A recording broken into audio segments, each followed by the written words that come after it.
Chers marathoniens, chères marathoniennes, bonjour et bienvenue à cet espace désormais le nôtre, lumière dominicale sur les merveilles de la parole de Dieu. Nous sommes rendus au 4e dimanche du temps de Carême. Bientôt, ce sera la fin de la montée vers Pâques. Encore un peu d'effort. C'est sûr que depuis le mercredi de cendre, il y a la fatigue, l'envie de se décourager. Bref, c'est les tentations qui sont dues au chemin. Donc du coup, là aussi, il faut tenir.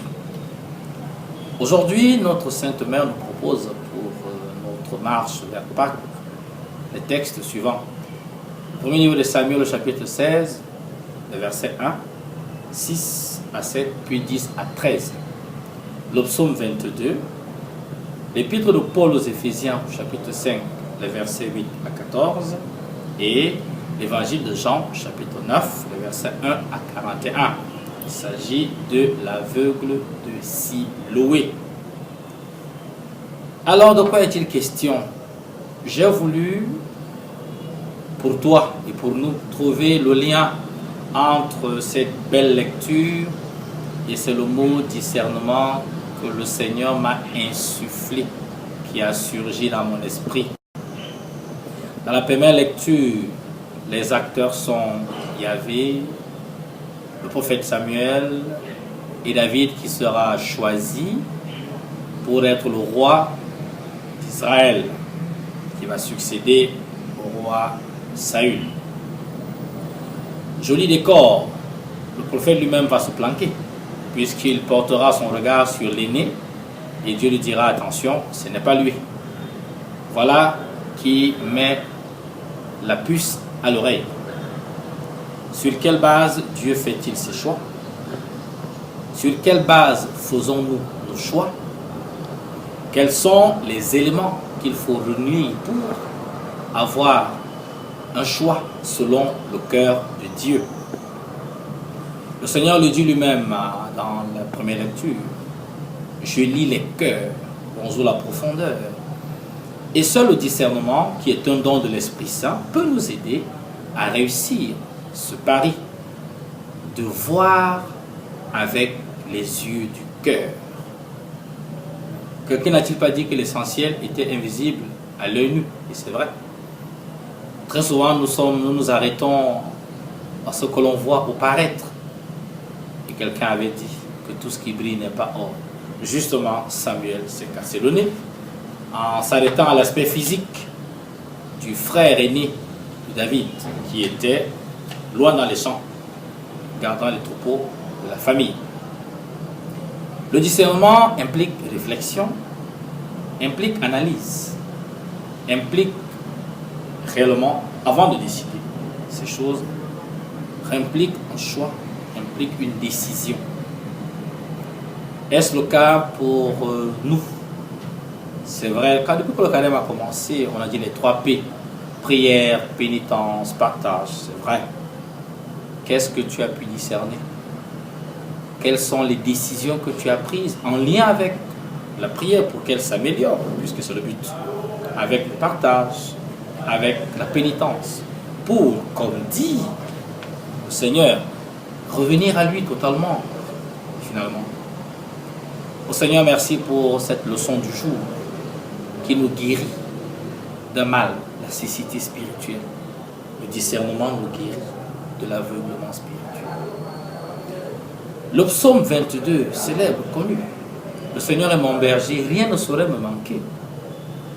Le psalmiste invite à celui qui veut se livrer au discernement, et ou du moins qui veut engager cette activité, il le rassure de la présence divine.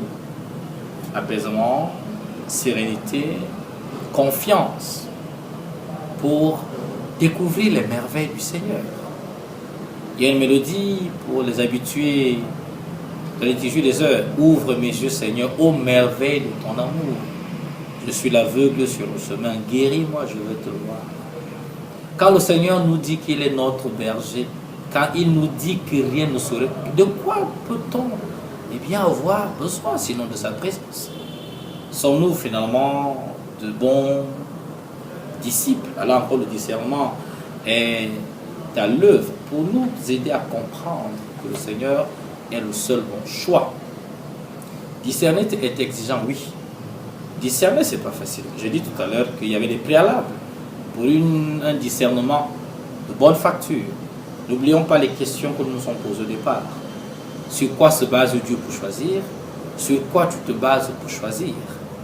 Et on va dire, et c'est vrai que le discernement, eh bien, est une espèce de lumière. Quand Paul écrit aux Éphésiens, il les invite à quitter des ténèbres du péché, du désordre de la chair, la convoitise, pour revêtir l'homme nouveau à l'image du Christ. Laisser le vieil homme et ses passions, laisser la chair et ses convoitises, ne plus se mettre au service de la chair. Dieu seul sait que l'entreprise est douloureuse. Mais le discernement, encore le discernement nous permet de faire l'opération. Qu'est-ce que je dois choisir? Très belle lettre entre les œuvres de l'esprit et les œuvres de la chair.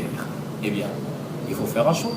Et pour le faire, encore le discernement, en se disant bien, écoute, il y a des préférences, ou du moins, qu'est-ce que Dieu attend de moi dans cette situation particulière?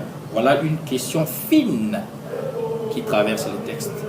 Qu'est-ce que Dieu attend de moi dans cette situation? Et alors la parole de Dieu sera toujours là pour nous indiquer. Heureusement qu'elle est là, la parole. Elle qui éclaire nos routes, qui guide nos chemins, bien sûr, pour celui qui va la prendre comme partenaire. Et pour cela, il faut écouter la voix du Seigneur. Et c'est pour ça que le psalmiste, le psaume 94, nous dit aujourd'hui, ne fermons pas notre cœur. Oui, si on ferme son cœur à la voix du Seigneur, bonjour les dégâts, bonjour la catastrophe. On ne peut pas, on fera de mauvais discernements, on fera de mauvais choix, on entreprendra de mauvaises entreprises et on connaîtra l'échec. Oui, affirmer que le Seigneur est mon berger, eh bien, c'est un bon discernement. Aussi, nous sommes appelés à un mouvement pascal. Nous marchons vers Pâques, rappelle-toi. Quitter les ténèbres de la désobéissance, du péché, à la lumière de l'obéissance de la vie. Veux-tu demeurer au service de la chair ou au service de l'esprit? Veux-tu porter des fruits de mort ou des fruits de vie? Le choix est le tien. Il restera toujours le tien.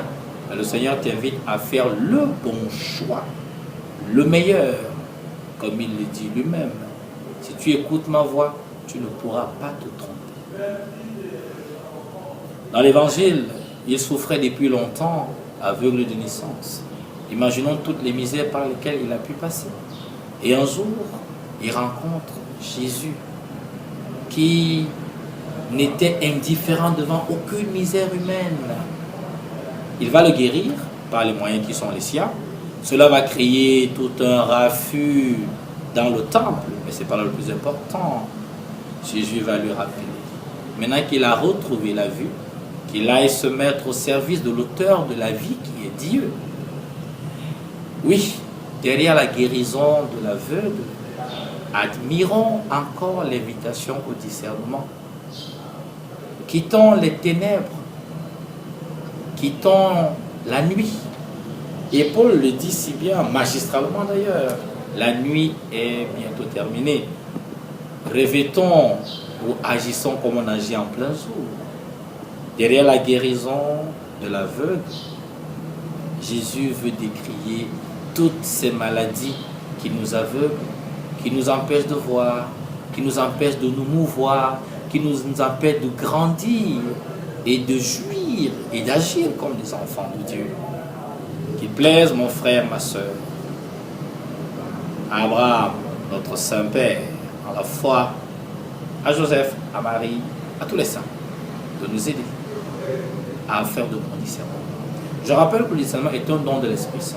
Donc si, à partir d'aujourd'hui jusqu'à la fin du carême, d'abord, tous les jours, nous avions pour prier, Seigneur, donne-moi ton Esprit Saint, tu ne sais pas les miracles qui vont s'opérer en toi. Et si tu essayais, Seigneur, donne-moi ton Esprit Saint pour analyser, vivre chaque situation sous ton regard. Je te souhaite une excellente semaine dans le discernement de tes engagements chrétiens, de tes engagements familiaux, de tes engagements citoyens, de tes engagements humains. Faisons le bon choix, écoutons la voix du Seigneur et le discernement nous apportera beaucoup de fruits. Demandons la grâce de guérir de toutes nos cécités, tant pour moi, sur le plan politique, sur le plan économique, sur le plan social. Et le monde sera à l'image de ce pourquoi Dieu l'a pensé, un endroit beau, en marche, en attendant qu'arrive le règne de Dieu. Bon dimanche et à très bientôt.